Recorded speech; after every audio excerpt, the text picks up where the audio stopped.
So yesterday we had a hands-on session, and this is a little bit an extension of what we did yesterday, while where we trained or where we used these agents in order to accomplish journal entry testing. I have to say this is not based on everything that I'm doing, so it's a joint work together with colleagues from China, for example, Hanshi and Devin here from Rutgers University, and also Miklos Vasarely. And it's a ride, I have to say. So what I will show you is very preliminary results and also just the motivation why we are pursuing this research. So hopefully it will be also helping to answer a couple of the questions that have been discussed briefly after my hands-on presentation yesterday. Cool. Let's start. At the moment, we are living in this world where we see, these tremendous breakthroughs in terms of these foundation models or large language models, where we have these models that are general purpose and trained on large, diverse data sets, and they use self-supervised learning to accomplish a large variety of different downstream audit tasks. So we really see these models become kind of a general purpose technology. And we use them, for example, we train them on a lot of multimodal data. And then once we have trained these models, we can use them, for example, to do question and answering, and also sentiment analysis, information extraction, and so on. And at the same time, there's this latent feeling that there's still something cooking behind or what's coming after these large language models.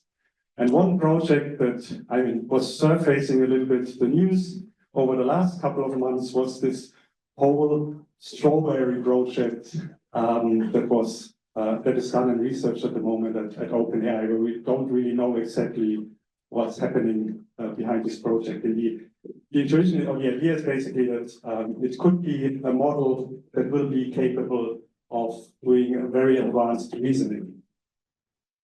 So we see these news announcements surfacing.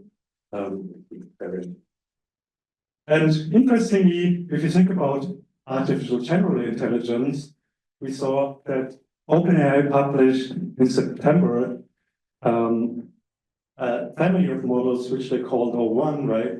And they actually allow for this advanced reasoning capabilities. And at the same time, according to Bloomberg unnamed sources, there is internally at OpenAI a roadmap on 5 steps that have been announced towards artificial general intelligence.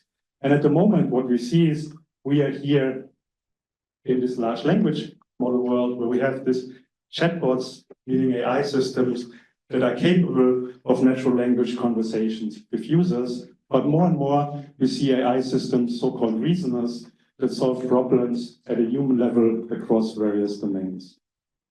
And the next step in this ladder towards AGI are so-called AI agents, which means AI systems capable of taking independent actions or following human commands. A level on top of that would be AI innovators, according to OpenAI, which means AI systems that assist in creating new ideas and advancing human knowledge, which is also quite interesting for us from a research perspective. We think about maybe an AI researcher. And we see at the very end of my presentation a paper that is trying to do that as well. And then at the highest level, at level 5, there are AI organizations or AI systems capable of autonomously performing all functions of an organization. And that would be probably very interesting to see in the future. As I mentioned, today we see these breakthroughs, especially over the last couple of months, in the field of AI agents. And there was an interesting paper, for example, where colleagues from different universities actually showed that if you're using agents or a mixture of agents, so different agents that work together, they're actually able to outperform large language models in an experimental setting using the common benchmarks that are used in the field of large language models. And if you see this a little bit from an accounting and audit perspective, what we had over the last couple of months, and also what we, for example, discussed yesterday, and also the research that we're conducting, we are more and more also see this research ideas emerging in the accounting and audit domain. So when we started our research on artificial intelligence co-pilot auditing, we thought a lot about well-defined tasks. For example, report generation from data, where we had human input and supervision for each of these individual tasks. And we used a single tool, namely a large language model, that helped the auditors as part of a co-piloted auditing process in order to accomplish a certain audit that the auditor wants to accomplish. So this was the whole idea of level 1 chatbot AI systems. In the meantime, however, we see this development also in auditing towards compound AI systems, where we, for example, equip these large language models that we see here, for example, a large neural network that an auditor interacts with a variety of different tools. And there has been research already that showed, for example, if you equip a large language model and give it access, for example, to Hugging Faces or GitHub, it can, for example, use the code that is hosted and developed there for solving particular tasks. And this allows, for example, this large language model to execute a series of tasks based on human guidance and uses multiple tools, for example, databases and search engines. So this is the first enhancement of these traditional chatbot AI systems. At the same time, when we saw this wonderful presentation yesterday of Harry, we also see that these large language models are also more and more equipped with memory. And we see two types of memory that these large language models use more and more. We have the so-called short-term memory, where these large language models become more and more capable of remembering in the short-term sense using a long context size. Like, for example, we see models that, for example, support more than 100,000 tokens and keep them into the memory and are able to access that in a very short time frame. And at the same time, as we saw yesterday, we are also able to equip these large language models with long-term memory, and these are the so-called RAG systems, where, for example, tokenize a large-scale document and then give the large language model access to this tokenized document in a database, for example. So this is the second ingredient or component. Besides tool, we have the tool enhancement, we have the memory enhancement, and the third one is this whole idea of equipping these large language models with planning capabilities. And this is what we see here, for example, in the slides, where if you think about system 1 and system 2 thinking or planning and reasoning capabilities, the large language models nowadays that we see and that we use, they're very good in this system 1 thinking type of reasoning, where they access certain knowledge and then they can immediately spill out or return this information. But there's still a way to go in terms of to achieve the system type 2 thinking, and these large language models become complex reasoners. And that was actually the model that I was just showing that OpenAI published in September this year, that should be a step towards this system type 2 thinking. So if we combine this together, we have more or less AI audit agents or agents that can use tools that have different types of memories, and they're more and more able to plan in a system type 2 thinking manner. And these artificial intelligence agentic audit agents, they allow us to pursue complex tasks, for example, an end-to-end journal entry testing, as we saw it yesterday, where we have a crew of these agents, and we just ask them, okay, perform a journal entry testing, here are the organizational guidelines, and this crew of our agents will then be able to accomplish these tasks on a very basic level. And these agents, they operate autonomously with minimal oversight and adapt and integrate multiple tools dynamically. So whenever they need a new tool, for example, interestingly, sometimes maybe they need to train their own machine learning model, they have the capability to do it. For example, if there's a certain complex task and they reason, okay, to solve this task, I need to train a model, then why not doing that if I'm providing the LLM this capability or this agent this capability? So quite interesting times. So again, what we have in comparison to the traditional agents, if you think about agents that we had before, where we had, for example, an agent in the sense of Russell and Norwick that had a very deterministic brain or a very deterministic brain function. We are now equipping these agents with a large language model as a brain and give it access to its different capabilities. They can plan, they can use tools, they have memory, and they are also able to reflect if we implement it in that way. And one thing that I wanted to show you, or one video that I wanted to show you, and you've probably seen that already, is, for example, this idea of the first AI software engineer, where we have an AI agent that functions as a software engineer that is given access to the internet. It can browse the internet. Actually, it has an integrated development environment and then can program. And whenever it makes an error, it will be actually able to correct.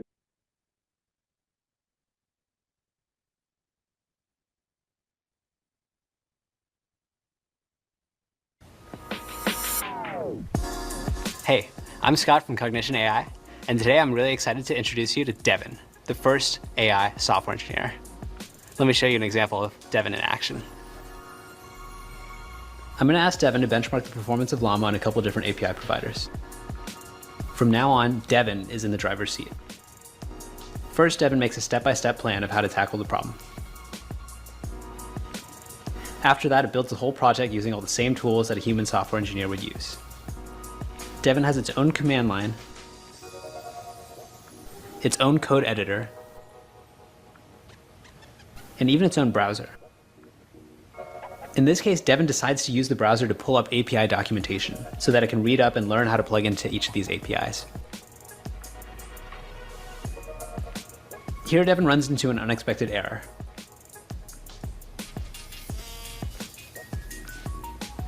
Devin actually decides to add a debugging print statement,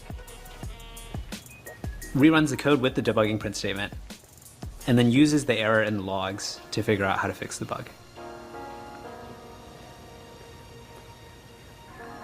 Finally, Devin decides to build and deploy a website with full styling as the visualization. You can see the website here. All of this is possible today because of the advancements that we've made in both reasoning and long-term planning. It's a really hard problem, and we've only just started. But we're super excited about the progress that we've made so far. In the meantime, if you'd like to try out Devin on your own real-world tasks, send us a request below, and we'd be happy to forward it to Devin.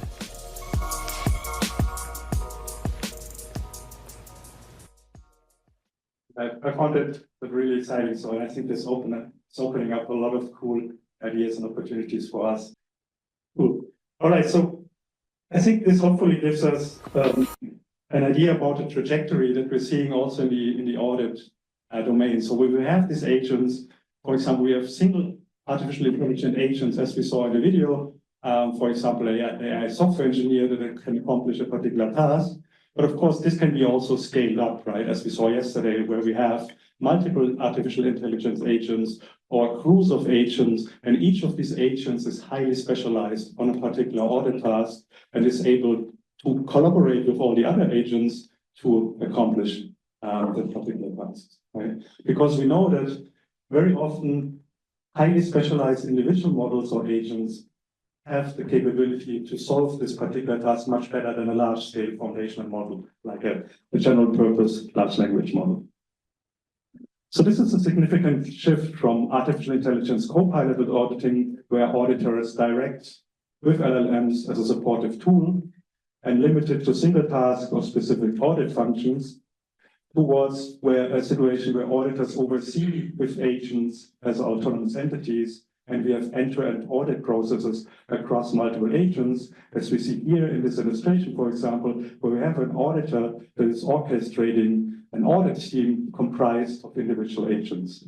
And maybe these are junior auditors that accomplish specific audit tasks, and then an audit manager still remains a human, and this person or this manager is overseeing those individual tasks. So what we did as part of this project, and this is of course a very early stage research, we thought about, okay, how can we incorporate this into a real-world audit workflow? And we call it Agentic Auditing Workflow Framework, AAAIW, which actually takes the idea of attentive process automation and subdivides the individual tasks of an audit process in an agentic manner, where we start, for example, with the objective setting at the top, and then the evaluation of the results performed by an agent at the very end. An interesting thing is that, I mean, this process was there already and was published by Abby and colleagues as a project in the RPA world, but there are a couple of different activities that needs to be redesigned to accommodate the capabilities of these agents. So these are the 4 different steps that needs to be redesigned. And I think the most interesting one, for example, is that in comparison to RPA or Co-pilot auditing, where the requirement is that we have very rigid workflows and RPA is not able to adapt to this workflow changes dynamically. With agents, we have a situation where if they're running into a wrong direction, for example, they can dynamically adapt if there's, for example, a change in an API, and therefore will be still able to accomplish that particular audit task. So we showed this yesterday as part of a journal entry testing example. And now the following slides will be all about this idea of performing agentic-based journal entry testing, where we have these 3 different audit agents, and each of these agents is given a particular task. But since we saw how this was working yesterday, I will probably skip those slides and in the interest of time and speak about another dimension that we need to consider, I think, as auditors in the future while we are confronted with these agentic systems. So let me just forward. So one of the things that we see, and it's actually a huge topic also in Supreme Audit institutions, is when we're having more and more these agentic AI systems emerging, for example, also in governmental processes or autonomous decision-making systems, we as auditors, we need to think about, okay, how can we audit these autonomous systems, right? This is becoming particularly important, and the trajectory in the future, I think, projects that this will be an even larger topic in the next couple of years. And we see that also the regulators, especially in Europe, they're more and more, they're coming up with certain frameworks or regulation frameworks to tackle those risks that maybe will be emerging in the next couple of years. So for example, we saw the European higher level expert group on artificial intelligence proposing a framework to audit its agents. We see also our colleagues, for example, from the Netherlands, in the UK, and also Norway, where they published a framework recently to audit autonomous decision-making systems or AI systems. Especially we're focusing on a couple of different risk areas, for example, fairness, autonomy, transparency, reliability, security, privacy, and responsibility. So these are just the starting points of the potential risks that needs to be tackled by these audit systems. And very interestingly, and this is probably a study I want to recommend at the end, is our colleagues from the Netherlands, the Rijksrevision in the Netherlands, published a report in 2020, and there will be a new report coming out this year, where they started to really audit AI algorithms that have been used in governmental agencies. And it's very interesting to read that because they're specifying different dimensions that are worth to be audited of autonomous decision-making systems. And they found as part of their audits that there were quite some algorithms within the Dutch administration that didn't, for example, adhere to these audit risk or standards proposed in the world. And so this sums up this talk this morning. What we spoke about very briefly is, at the beginning, I introduced this idea of AI agentic auditing, and then we had a look into the AAW framework, how we can implement artificial intelligence agents in the audit process.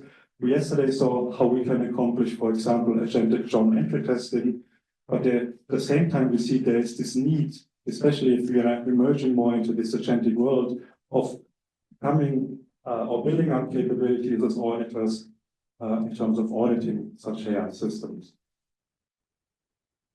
And as an outlook, what I want to show you at the very end is that in terms of this 5-step scale that we see here, that was leaked by OpenAI, we see the first steps towards AI innovators already. So for example, this is a paper that was published quite recently by colleagues from Canada mostly, where they developed an AI scientist towards a fully automated, open-ended scientific discovery process, where the AI scientist really starts, for example, with the idea generation, then the experiment iteration, and then the paper write-up.